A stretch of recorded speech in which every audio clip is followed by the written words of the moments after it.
देखिए ये तेल बड़ा सिंपल सा, ये देखिए पहले एक ब्लास्ट देखे, 3 तेल हैं। ये नॉर्मली हर कोई यूज कर सकता है। इसमें है मूली का तेल, सरसों का तेल और मीठे बादाम का तेल। अच्छा, इसके अंदर 5 चीजें एडेड हैं। इसमें है छिलके हैं छोटी इलायची के, अखरोट के, कलौंजी, अजवाइन और रतन जौ। अब मैं आपके सामने ये तेल निकाल के बताता हूं क्या करना है। ये तेल आपने अच्छी तरह से तीनों तेल में ये चीजें मिक्स की, उसको अच्छी तरह से पकाया। पकाने के बाद ये आपका तेल इस तरह से तैयार हो गया। ठीक है, ये देखिए तमाम चीजें इसके अंदर नेचुरल चीजें और बड़ा पावरफुल तेल है। ठीक है, उसके बाद इसी तेल में आप ऐड करेंगे, ये देखिए आपको खुद घर में बनाना पड़ेगा। जैसे थोड़ा सा मेहनत होगी उसमें, आप जैसे बेसन के पेड़े बनाते हैं आप। ये देखिए बेसन के अंदर 3 चीजें, बेसन के अंदर है, इसके अंदर है क्रश्ड जीरा और वो जो लौंगे होती हैं ब्लैक वाली छोटी, और काली मिर्च। ओके, ये और उसकी आप ये इस तरह की टिकिया टाइप बनाएंगे बेसन की। ये आपने इस तेल के अंदर ऐड की, ये देखिए ऐड की। और कड़ी पत्ता हर जगह मिलता है, ठीक है। कड़ी पत्ता आपने लिया और डंडी समेत आपने ये इतनी क्वांटिटी में ये बर्न करके इस तेल में डाला, और ये तेल आपका परफेक्ट तैयार है। इस तेल को आप अच्छी तरह से ऐड करके उंगलियों से अच्छी तरह पूरे स्कैल्प में लगाएं, और लगाने के बाद आप लकड़ी के कंगे से खूब कंगा करें। उससे आपके बाल उस वक्त फर्स्ट टाइम बहुत गिरेंगे, सेकंड टाइम थोड़े कम गिरेंगे, थर्ड टाइम और कम गिरेंगे। और उसके बाद क्या होगा कि उसको आप शावर कैप पहन ले, अगर शावर कैप नहीं है थैला पहन लें। और प्लीज एहतियात करें, थैला आपको अब ये ना हो कि आप कहते हैं जी वहां मुंह तक कवर कर ले, थैला यहीं तक रहना चाहिए वरना आपकी सांस रुक सकती है।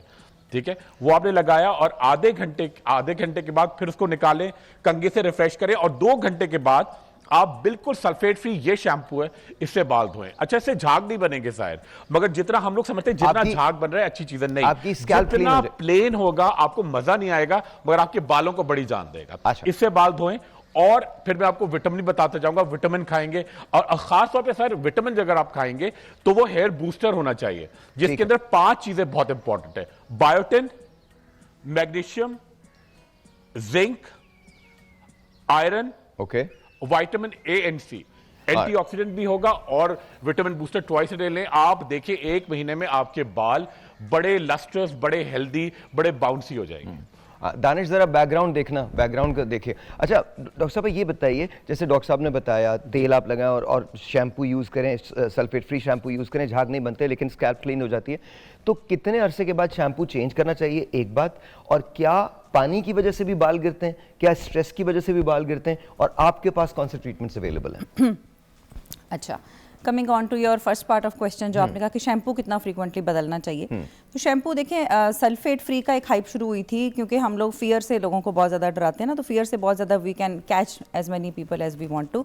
Sulphate is not bad for everyone. Those who have clingy hair, थोड़े फ्रीजी हेयर हैं, बहुत ड्राई हैं, फाइन हैं, लस्टरलेस हैं, या केमिकल ट्रीटेड हैं, डाइड हेयर हैं, जिनको कलर लगाया हुआ है, yes they should refrain from sulphate shampoos. And sulphates obviously they make lather, so आपको लेदर नहीं बनेगी सल्फेट वाले फ्री शैम्पू, जैसा बच्चों का शैम्पू होता है झाग नहीं बनाता।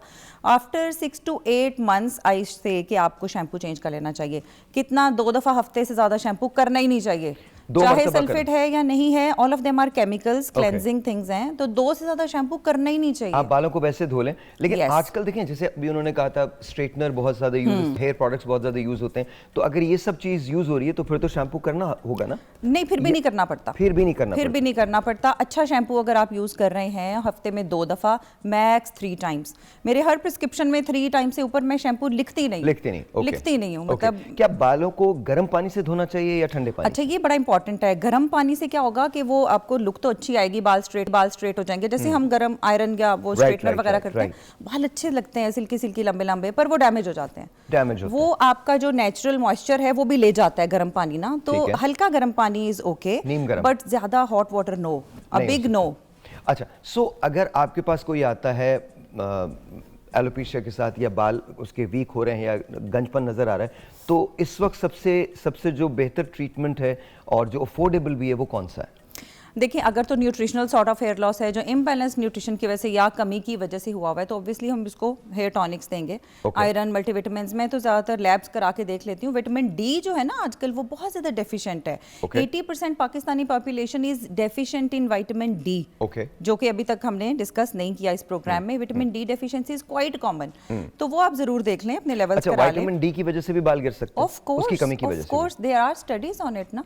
मतलब मेरे एक ट्रेनी ने, मेरे स्टूडेंट ने भी स्टडी की और vitamin D deficiency was a very और विटामिन डी को कवर करना कोई बहुत ज्यादा मुश्किल बात बहुत मुश्किल नहीं है। एक तो आपकी स्किन बनाती है, अगर जिस तरह आपने तो बताया था लास्ट टाइम, आप तो you are a runner, morning में आप रन कर रहे हैं, वो जॉगिंग कर रहे हैं, शाम को वॉक कर रहे हैं, तो आपकी स्किन बना लेगी। और अगर आपका इतना एक्सपोजर नहीं है तो विटामिन डी का इंजेक्शन आता है, इन ड्रॉप डी 200,000 यूनिट्स का, you can take it once a month if you are deficient. अगर आपका लेवल 20 से कम है तो यू आर डेफिशिएंट, 20 to 50 है तो बहुत बड़ी बात है। ये सारा प्रोग्राम करने का मकसद सिर्फ एक है कि कम से कम आपको पता तो चल सके, अवेयरनेस तो हो सके। देखिए डॉक्टर साहब डायरेक्टली ट्रीटमेंट पे नहीं गई हैं, डायरेक्टली उन्होंने कहा कि आप ट्रांसप्लांट करा दें या एफयू मेथड कर लें या आप पीआरपी कर लें। इन्होंने आपको ये बताया कि सबसे पहले देखना पड़ेगा कि आपके बाल गिर किस वजह से रहे, और ये आप भी डिटरमिन कर सकते हैं, लेकिन डॉक्टर से मशवरा बहुत जरूरी है।